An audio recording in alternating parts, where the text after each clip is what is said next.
Chapter 12. It's dark now. I am still trapped in this soft prison, but the light faded and now is completely gone. I hate this. The space is too small. Even in the dark, it is unbearably confining. I scream. I claw the walls. Under the fluff is a strong, flexible wall. My fingernails glide harmlessly over the surface. There is no way out. I dream about the others. The children from my first home in Silent Trees. The ones from art therapy. The girls in the room. There is something very, very wrong with us. It has to be more than just feelings, right? In one dream I see Mina. She is alive and well. Her smile glows vibrantly in the blue room. She is seated on a long silver sofa. Her tattoos glow under the deep blue light. She is waiting for me. Soon we will chat. I wake uneasy and try to find the meaning in my dreams. Not that I have any idea, really. How have I ended up here? I wonder if my parents knew this would happen. I guess even if they did, they wouldn't care. That's the whole point. That's what's wrong with me. Hyptiz couldn't fix it. A muffled sound stirs me from my thoughts and I listen intently. It's hard to make out, but it sounds like voices. Hey! I yell and throw myself at the wall. I feel my prison swing and I hear what sounds like a muffled curse. I keep yelling and throwing myself from wall to wall. Suddenly it feels like I am falling. My prison tumbles around me, and I fall for what feels like ages.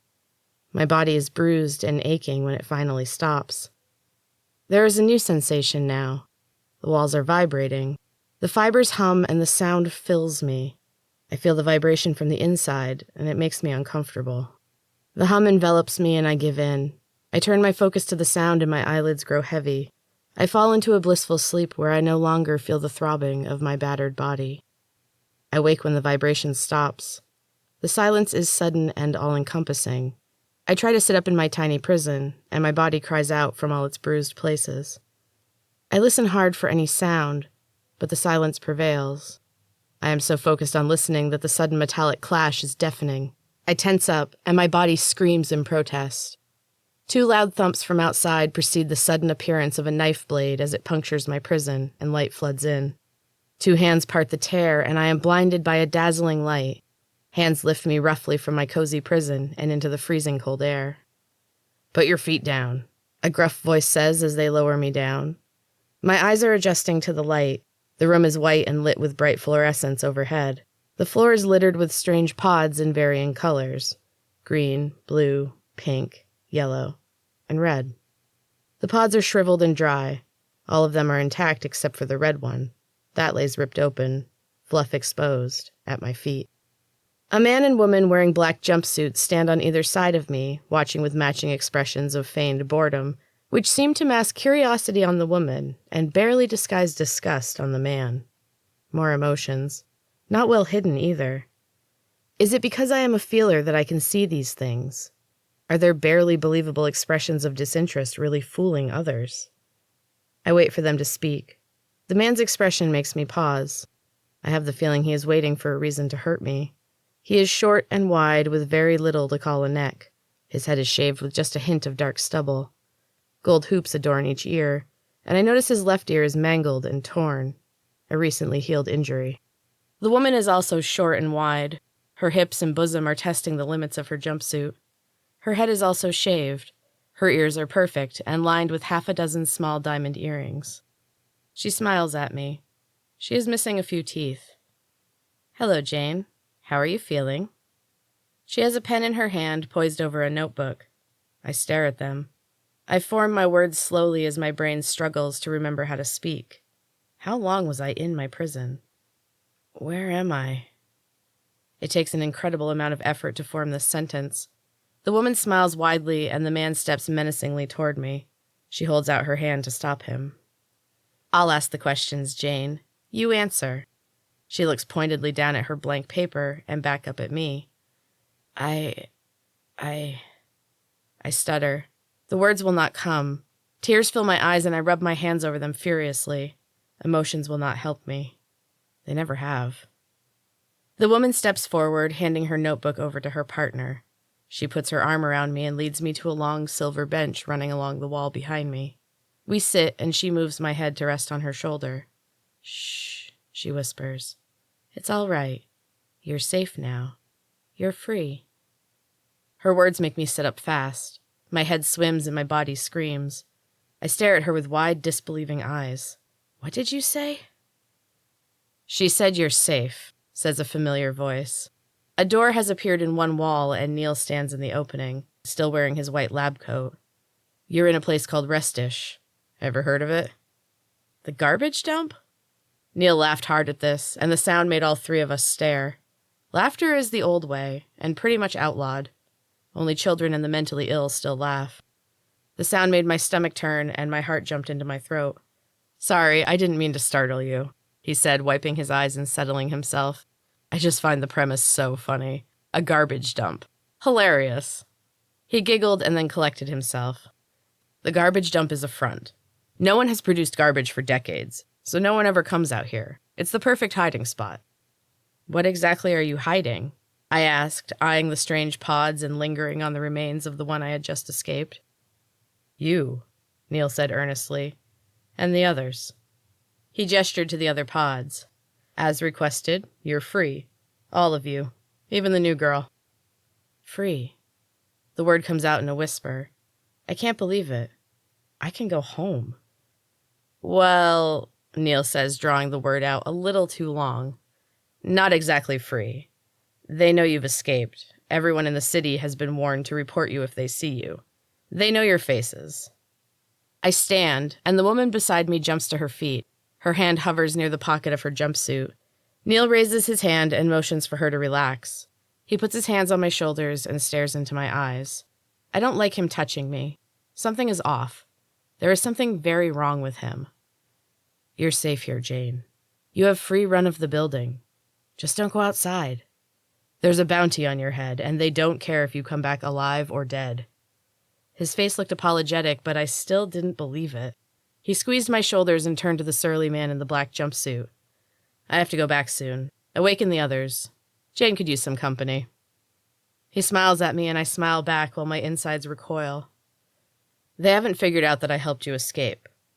I have to keep up pretenses, so I can save others. He added the last bit hurriedly as he stepped out into the hall, and the door slid shut behind him. Well now, the gruff man said, which of your friends would you like first? Gwen. Her name was out before I'd really thought about it. Green, the woman said, nodding to the shriveled gray-green pod. The man grinned at me and raised a long, sharp-looking knife overhead. Be careful! The image of him plunging it right through the pod and through Gwen made my heart race. I know what I'm doing, the man grumbled, but he brought the knife down gently and carefully pierced the withered skin. There was a puff of greenish dust as he punctured the pod, and more when he ripped the pod in half. Gwen lay curled up on what looked like a bed of bright green moss. Is she dead? I asked as the man lifted her lifeless form from the remains of the pod. It was already beginning to disintegrate. She's sleeping, the woman said. That's how this normally goes. You somehow woke up on your own. You're lucky we heard you screaming. The man grunted as he laid Gwen on the bench. Her skin was pale and she looked ill. Dark circles blemished the skin around her eyes. The man brushed his hands together dramatically, and the woman rolled her eyes. Aye there, a job well done. The woman nodded and wrote something in her notebook. She turned back to me. Can only do one at a time. We'll be back later when she's awake. Be careful when she wakes up. It doesn't always go well. They left the room quickly, and the woman's face betrayed her fear as the door closed behind them. I looked at Gwen's peaceful, sleeping face. A strand of blonde hair lay over her eye, and I brushed it back gently. Her eyes popped open, but they were not Gwen's eyes. They were inky pools of darkness. She leapt on me and screamed like a wild animal. I fought her off, but she hopped up onto the bench and used it to launch herself at me again. She kept screaming. I sidestepped, and she fell on the floor and lay motionless. Gwen? I said tentatively. I kept my hands up, ready for the next attack. Gwen sat up and put her hand to her head. Her eyes were back to normal, and she recognized me. Jane? I knelt down and hugged her, and she started sobbing. It was so dark, she managed to say between the sobs. Her body shook, and I held her for a long time. Eventually, the tears stopped, and she was able to sit up and talk. When I told her where we were, she wrinkled her nose. The garbage dump. It hasn't been used in decades. It's a good hiding place. I guess so, she replied, but she didn't look convinced. I'm sorry, Gwen. I asked them to do this. I asked Neil to help me escape, and I thought you would want to be free too. I know, Jane. It's okay. You didn't know what you were asking. Before I could ask her what she meant, the door opened, and another familiar face greeted us. Cal grinned a wide, happy grin when he saw me, and hurried into the room. He wrapped his arms around me in a big embrace that lifted me off my feet. Jane, I'm so glad to see you free and safe. You knew about this too? Of course. Neil and I have been working together this whole time, and it worked. It actually worked. He clapped his hands together in excitement, and I smiled at his show of joy. It felt strange to smile. Gwen wasn't smiling. She looked angry.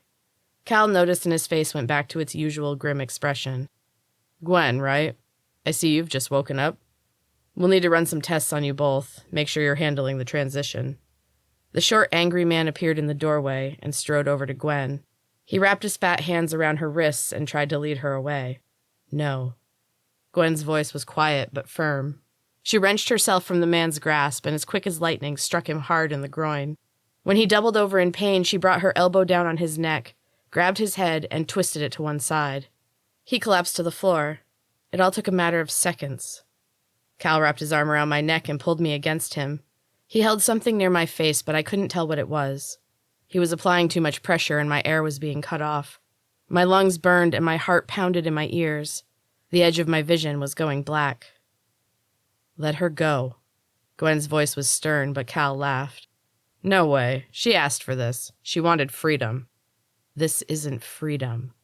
You don't get to decide, Cal growled. Move. Gwen's voice was in my head, and I didn't question it. Cal's grip had loosened, and his attention was on Gwen. I tried to drop to my knees, but Cal's grip tightened. He laughed and leaned in close to kiss the top of my head. You're not going anywhere, sweetheart. I pushed upward with all of my strength and felt my skull connect with his chin. There was a sickening crack, and he let go. I threw myself forward, away from him, and Gwen caught me before I fell. Run, she said as I got my balance. Grab the pods. She easily lifted 2 of the pods, and I stooped to grab the last one, the pink one. I was shocked at how light it was. It practically floated along behind me as I ran through the door and into the bright white hallway. Gwen moved quickly and confidently through the maze of nondescript halls, and I struggled to keep up. My rosy-colored pod fluttered behind me like a flag. Finally, we stepped into the large glass entryway. She paused and looked around. She stood motionless and listened to the unsettling quiet. The ear-splitting shriek of a siren smashed the silence, and Gwen muttered a curse. Come on. She sprinted through the front door with the 2 pods tucked under her arms. I scrambled after her. The floor shook, and a metallic grinding sound announced the steel shutters descending from overhead. I dove for the open door and slid under just in time. The pod, however, was pinned under the door. I pulled with all my strength, but it remained wedged under the heavy steel. I tried to slip my fingers under the door, but the space was too small. I heard Gwen curse again, and she dropped to her knees beside me. She jammed her slender fingers under the door. With a cry of frustration, Gwen slammed her palms against the imposing metal. Fine, she said. There were tears in her eyes. She locked eyes with me and held up a knife. The long silver blade drew my attention. The handle was smooth and gray. It looked like stone, shaped and molded over centuries by the flow of water and time. I'm going to cut the end off. When I do, you have to run as fast as you can. Go toward the trees. We won't have much time. I nodded, swallowing down the lump of fear blocking my throat. Gwen tucked her pods under one arm. The other raised the knife and with a quick motion severed the pod, and it was free. I ran. I could feel Gwen close behind me, pushing me on faster. My calves burned and my lungs begged for air. The pod was changing in my hands. It was growing heavier and harder to hold. The weight shifted inside the pod as I ran, and clear goo oozed out of the damaged end. Don't let it fall. Tip it up, Gwen screamed at me. I righted the pod and the weight fell into the intact end. A trail of the ooze ran down the outside of the pod and trickled over my hand. The skin tingled where it touched. It was not an entirely pleasant feeling, but it was a distraction from my body, which was crying out for rest. We dodged around mounds of ancient trash, half reclaimed by the earth, and jumped over rusty debris. Upon cresting the top of a large mountain of garbage, we saw the fence. It was made of entwined metal, rusty and weak-looking, and topped with rows of sharp razor wire. That part looked shiny and fairly new. Someone had replaced it in the past few years. Gwen screamed in rage and turned right. She sprinted away and I scrambled after her. My arms were burning from holding the pod. The weight continued to grow and I hugged it to my body as I ran. She stopped when she found an opening in the fence. It was small and the edges of the hole were jagged where someone had cut their way through. She turned her hard gray stare on me. This way. Be very careful and be quick. It's getting heavy, I gasped. Gwen was through the fence and moving into the thick brush and tall grass on the other side. She held her pods aloft with ease. Hers were not getting any heavier. I hugged the pod tighter to my chest as I squeezed through the opening.